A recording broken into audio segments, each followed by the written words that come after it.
దేవుడి నామానికి స్తోత్రములు. ఈ ఉదయకాల సమయంలో మీ అందరికీ కూడా నా హృదయపూర్వకమైనటువంటి వందనాలు తెలియజేస్తున్నానండి. ఈ దినము దేవుని మందిరానికి మీరు వెళ్తూ ఉన్నారా? దేవుని మందిరానికి వెళ్ళండి.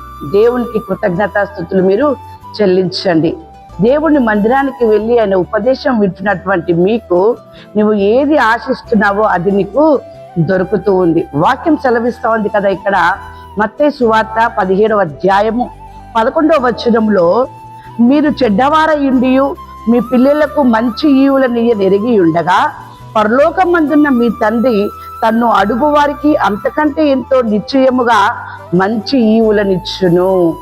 ఏమండి, మీరు చెడ్డవారై ఉండి మీ పిల్లలు అడిగిన వాటికి మంచి ఇస్తా ఉంటారు కదా, మీ పరలోకపు తండ్రి అంతకంటే మంచివి ఆయన మీకు ఇస్తాడు అని చెప్పేసి వాక్యం సెలవిస్తా ఉంది. కాబట్టి మందిరానికి మీరు వెళ్ళినట్లయితే, మందిరంలో నీ పాపమును ఒప్పుకొని నీ పాపమును నువ్వు విడిచిపెట్టి దేవుని నామాన్ని నువ్వు మహిమపరిచినట్లయితే, నువ్వు ఏది ఆశిస్తావో దేవుడు అంతకన్నా మంచి ఈవులను మీకు అనుగ్రహింపజేస్తా ఉన్నాడు.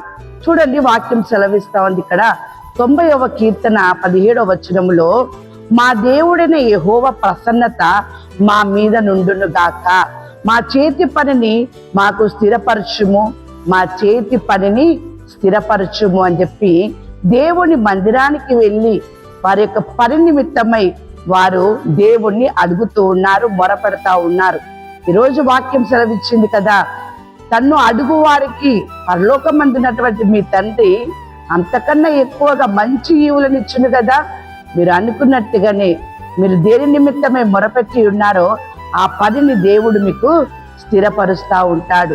వాక్యం సెలవిస్తుంది 50వ కీర్తన 15వ వచనములో, ఆపత్కాలమున నీవు నన్ను గూర్చి మొరపెట్టుము, నేను నిన్ను విడిపించదను, నీవు నన్ను మహిమపరచెదవు. అవును దేవుని బిడ్డలారా, ఆపత్కాలములో నువ్వు దేవుని గురించి మొరపెట్టినప్పుడు దేవుడు ఖచ్చితంగా నిన్ను విడిపిస్తాడు, దేవుడు నిన్ను కాపాడుతాడు, క్షేమము భద్రతను కూడా ఆయన నీకు ఇస్తాడు.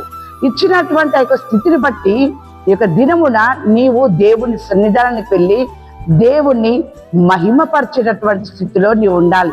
అలాగున నీవు దేవుని మందిరానికి వెళ్ళి దేవుణ్ణి స్తుతిస్తూ మహిమపరుస్తూ ఉంటావో దేవుడు నిన్ను జ్ఞాపకం చేసుకుంటాడు. వాక్యం సెలవిస్తా ఉంది ఇక్కడ, నువ్వు భయపడక నా యొద్ద నుండుము, నా యొద్ద నువ్వు భద్రముగా నుండు. ఎంత చక్కని మాట అండి. ఎలాంటి అపాయము నీకు కలిగినా, ఎలాంటి వేదన నీకు కలిగినా, ఎలాంటి శోధన నీకు కలిగినా నువ్వు దేవుని దగ్గర ఉండు. వాక్యాన్ని హత్తుకో, వాక్యాన్ని నెమరువై, వాక్యాన్ని నువ్వు తలంచుకుంటా ఉన్నట్లయితే దేవుని యొక్క భద్రతలో నుండి నిన్ను ఎవరు కూడా తోసివేయలేరు, ఎవరు కూడా నిన్ను విడిపించలేరు. ఆ రీతిగా దేవుని యొక్క భద్రతలో నీవు ఉంటావు. దేవుని బిడ్డలారా, ఈ రీతిగా నీకు దేవుడు భద్రతను ఇచ్చినందుకు కూడా ఆయనకి నువ్వు కృతజ్ఞతాస్తుతులు చెల్లించినట్లయితే దేవుడు మీతో మాట్లాడుతున్నటువంటి మాట లూకా సువార్త 11వ అధ్యాయము 13వ వచనంలో వాక్యం ఈ రీతిగా ఉంది, పరలోకమందున్న మీ తండ్రి తన్ను అడుగు వారికి పరిశుద్ధాత్మను ఎంతో నిశ్చయముగా అనుగ్రహించుననెను. ఎంత చక్కని మాట అండి. దేవుని మందిరానికి వెళ్ళి నీకు కావలసినవన్నిటిని బట్టి నువ్వు కృతజ్ఞతాస్తుతులు చెల్లించినప్పుడు, లేదా నువ్వు అడిగినప్పుడు అంతకంటే ఎక్కువగా పరిశుద్ధాత్మను కూడా ఆయన ఎంతో నిశ్చయముగా మీకు అనుగ్రహించను. ఎంత అద్భుతం! దేవుని ఆత్మకు మీరు ఆలయమై ఉన్నారు. దేవుని ఆత్మ మీలో ఉన్నది అంటే మిమ్మల్ని నడిపిస్తుంది, మీకు క్షేమమును కలగజేస్తుంది, మీకు ఆలోచన కలగజేస్తుంది, ప్రతి దానిలో నుండి తప్పించేటటువంటి మార్గమును మీకు చూపుతుంది. దేవుని బిడ్డలారా, ఆ రీతిగా దేవుడు పరిశుద్ధాత్మని మీకు అనుగ్రహింపజేస్తాను అంటూ ఉన్నాడు. పరిశుద్ధాత్మను పొందుకున్నటువంటి వ్యక్తి ఏ విధంగా ఉంటాడంటే, 1 కీర్తన 3వ వచనములో, అతడు నీతి కాలవల్ల యోరను నాటబడినదై ఆకు వాడక తన కాలమందు ఫలమిచ్చు చెట్టు వలె నుండును, అతడు చేయనదంతయు సఫలమగును. అవును దేవుని బిడ్డలారా, నువ్వు దేవుణ్ణి అడిగినట్లయితే మీ కుమారులకి మీ కుమార్తెలకి ఏ రీతిగా అయితే మీరు మంచి ఈవులు ఇస్తున్నారో అంతకన్నా ఎక్కువగా మంచి ఈవులు నీకు ఇస్తూ ఉన్నాడు కదా. ఇచ్చిన దేవుడు ఈ విధంగా నిన్ను ఆశీర్వదిస్తూ ఉన్నాడు. కాబట్టి కుటుంబ సమేతంగా మందిరానికి వెళ్ళండి, దేవుని స్తుతించండి, దేవుని యొక్క ఉపదేశమును అంగీకరించండి.